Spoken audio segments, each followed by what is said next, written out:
You're watching PEGRI TV, Rhode Island's public access channel.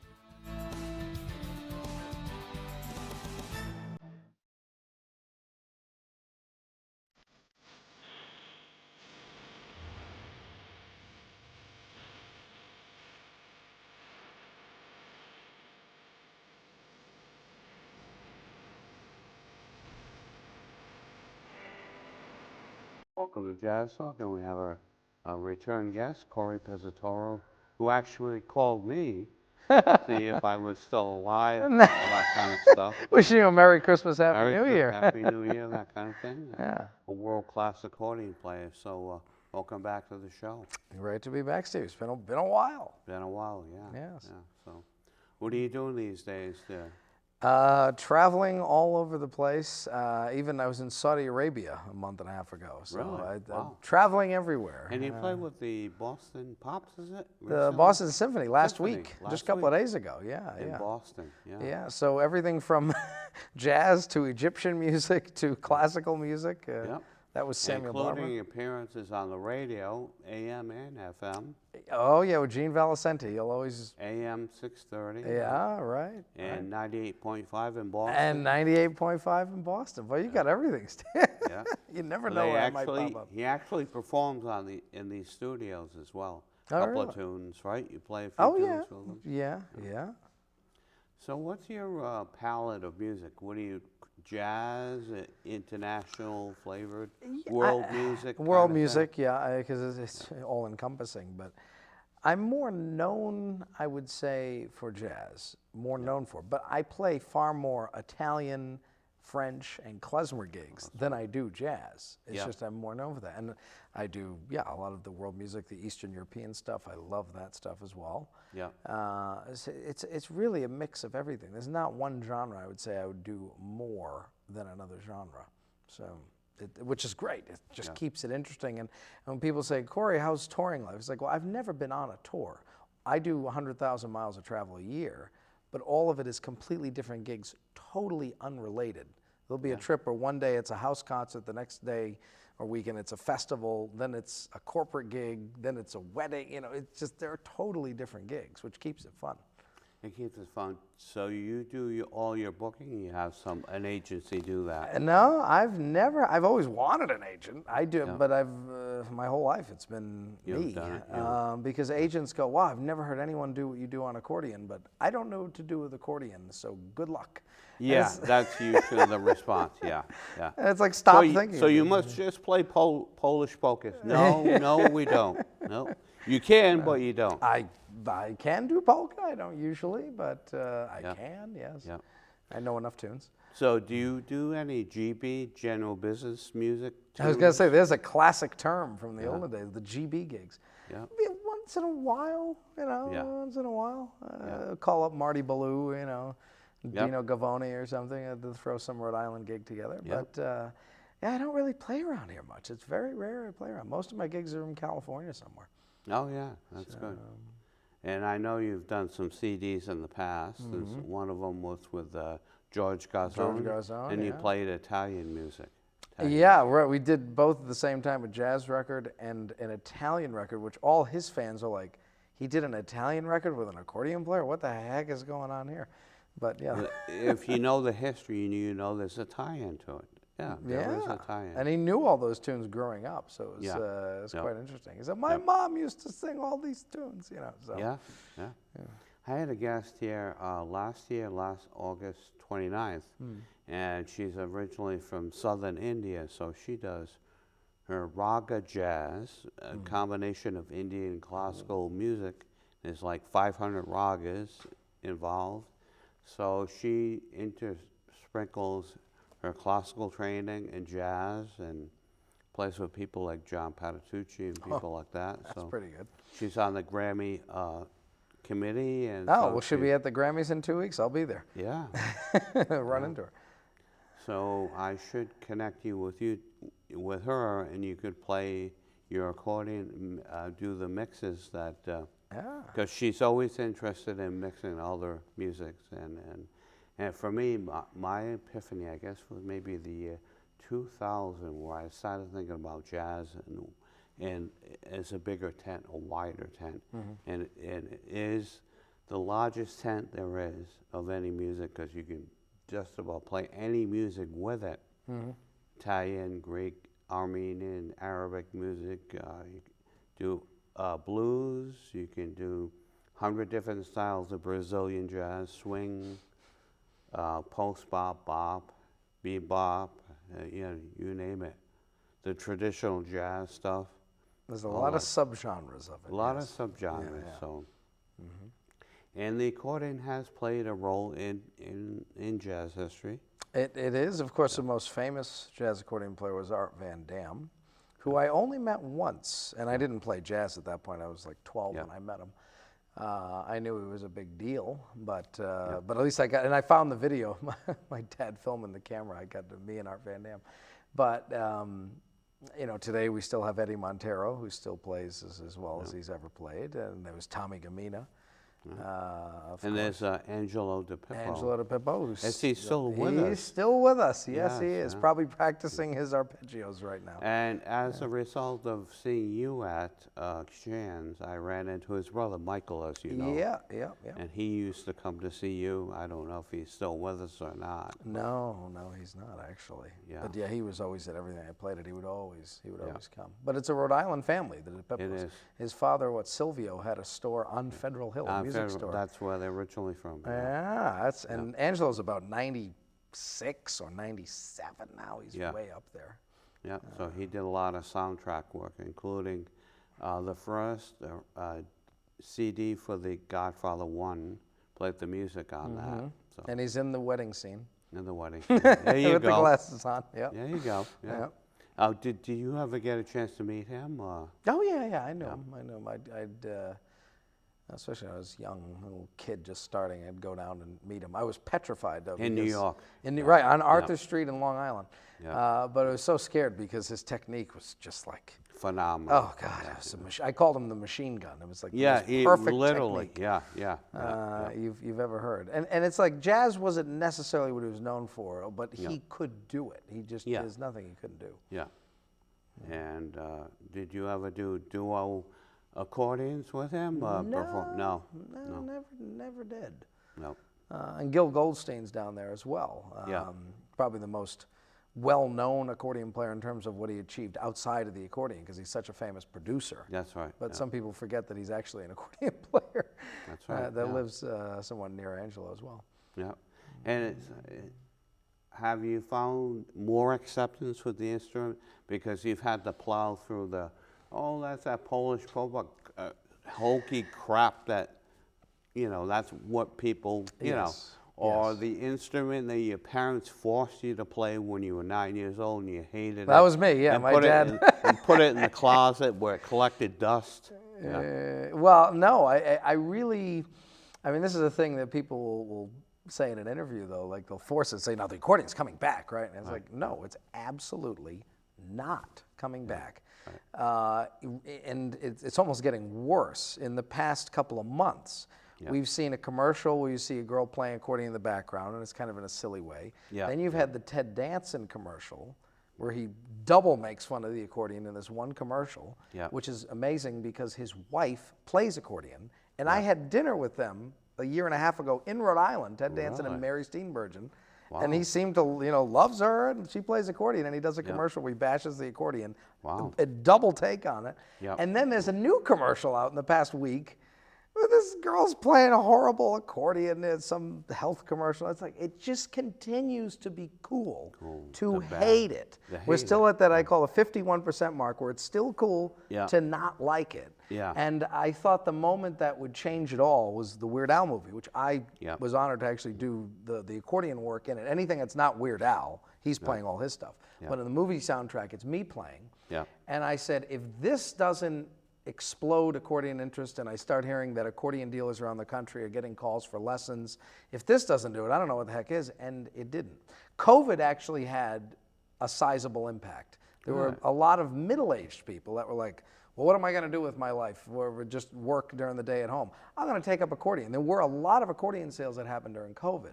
But it was more just for fun. The Weird Al movie didn't move the needle, which is quite scary because that's the first movie since Dick and Tino in 1959. The movie Daddy-O was the last time an accordionist was actually like famous in a movie. And since then, that was the first movie where the accordion was prominent in a major film.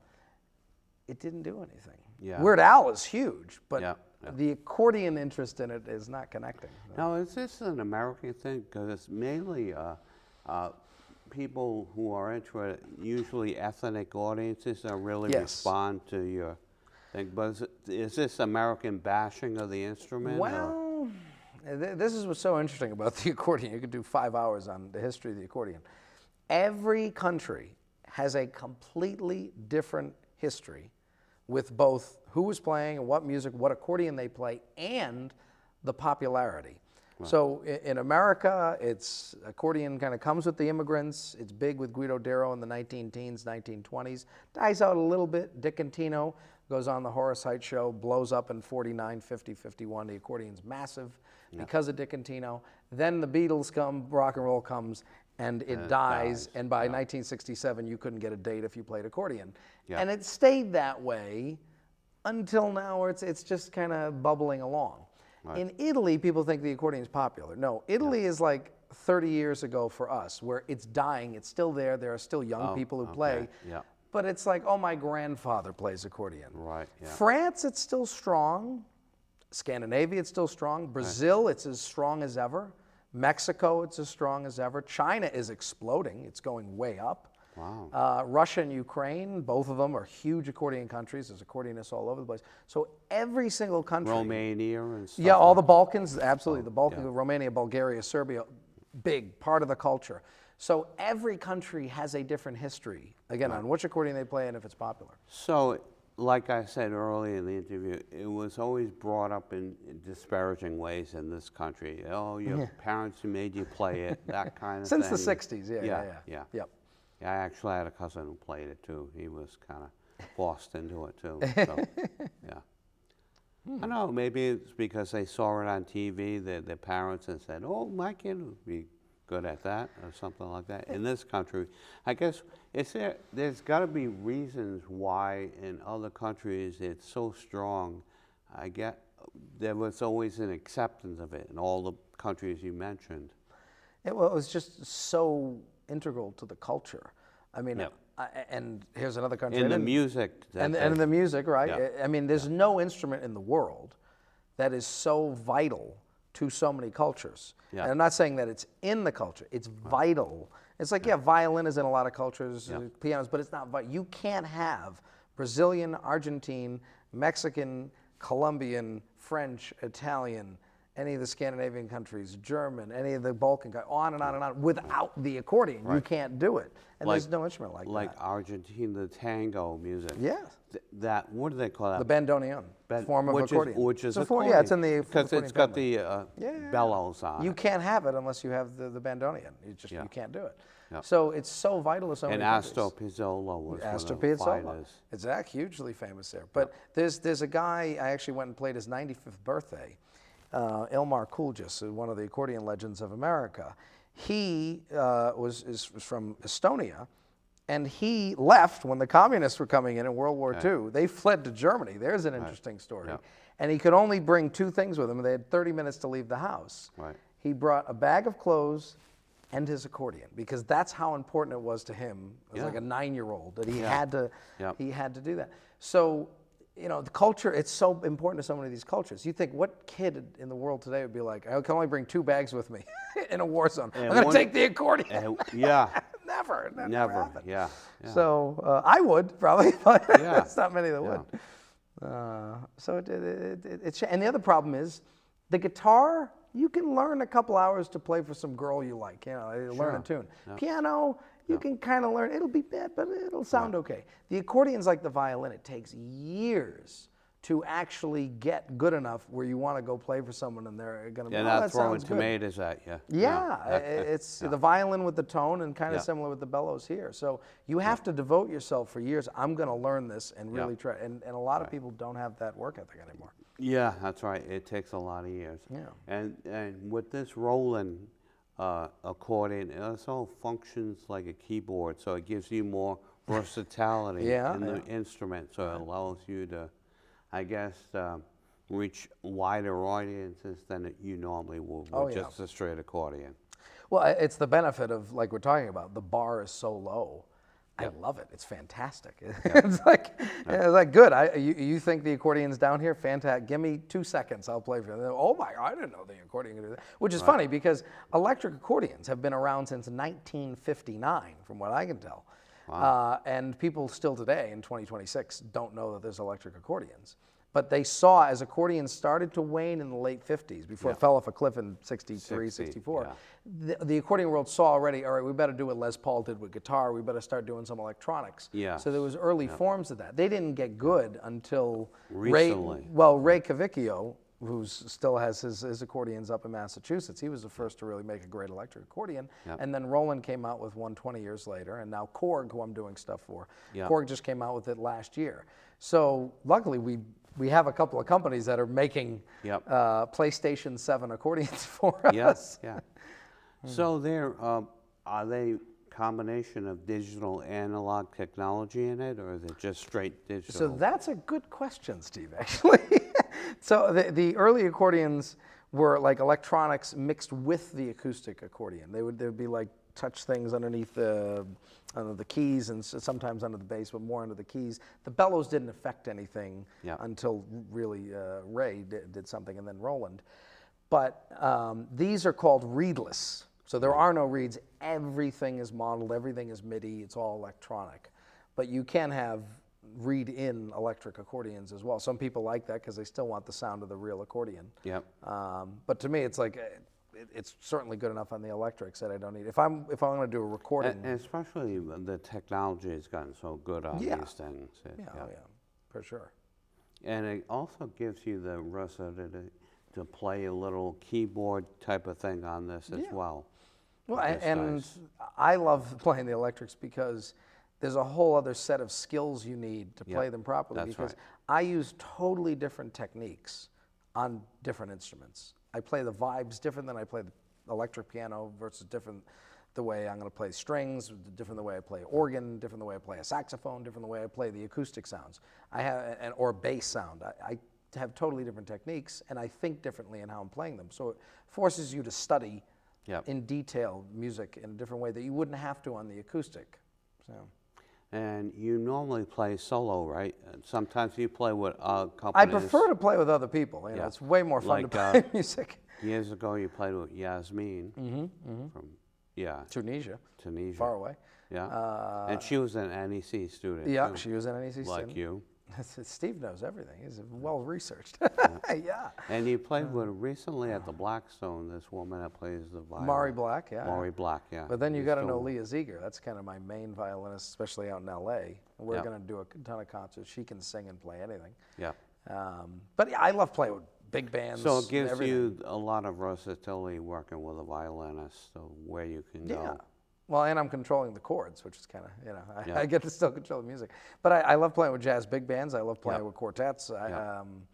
Nancy Paolino does her stuff down in Newport, and I love playing with those guys. And Alan Bernstein, Mike Coffey. We have fun, of course, playing all kinds of tunes.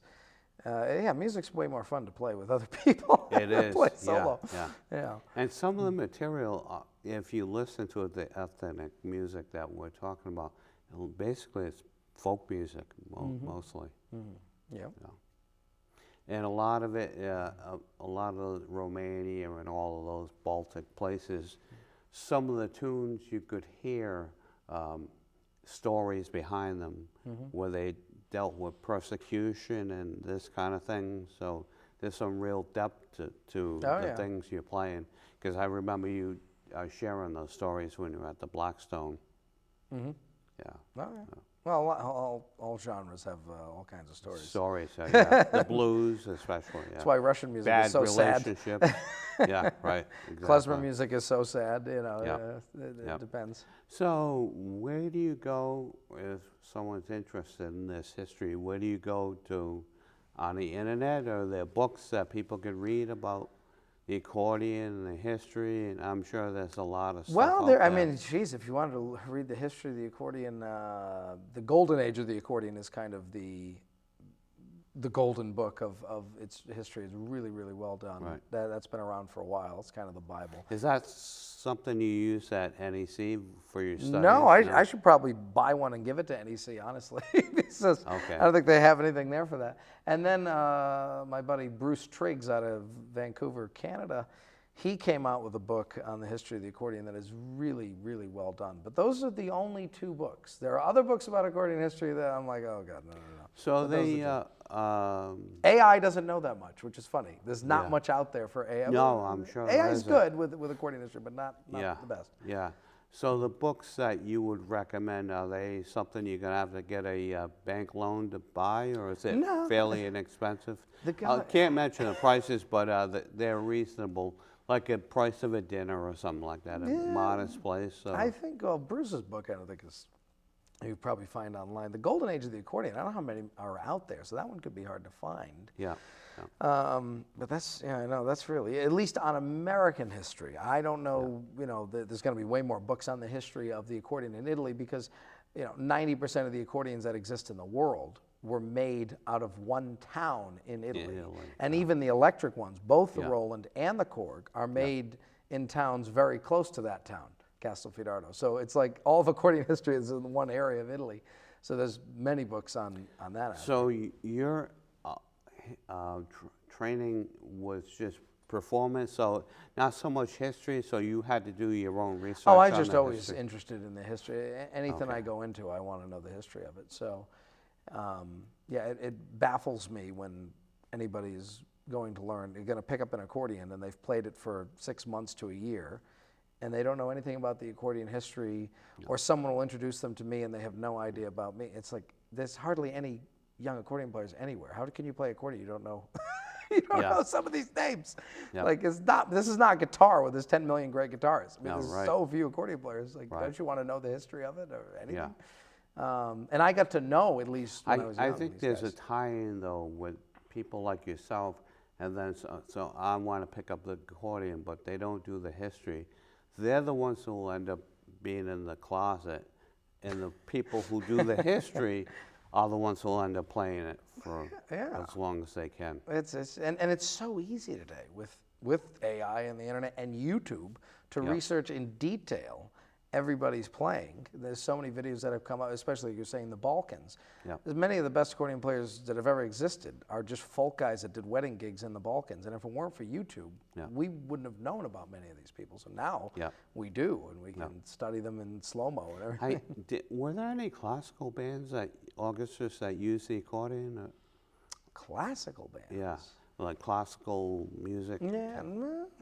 Not really? I mean, not really a call for it? Or just some. maybe Broadway productions and stuff like that? A little bit of that. But there was different quartets, one out of Canada, too, with the great Alexander Sebastian, who I used to play with, that died in his 40s terribly. He was a world champion, too. Yeah. So but there's very few groups that really use it. No, like Canadian brass quartet, they never utilize Well, that. there's, the Cape Breton style definitely has, they use diatonic accordions, but there's a culture of that there. Okay. And there's always pockets of it, and there's Cajun Zydeco, of course. The accordion's been massive, and that's been the front man is usually So that's the a accordion small player. pocket in this country, that Zydeco stuff. I've always said that. Have you ever played down there? Yeah, well, I played with C.J. Chenier just a couple of months ago, Yeah. who's still raw. His dad basically invented Zydeco music, and he's still going.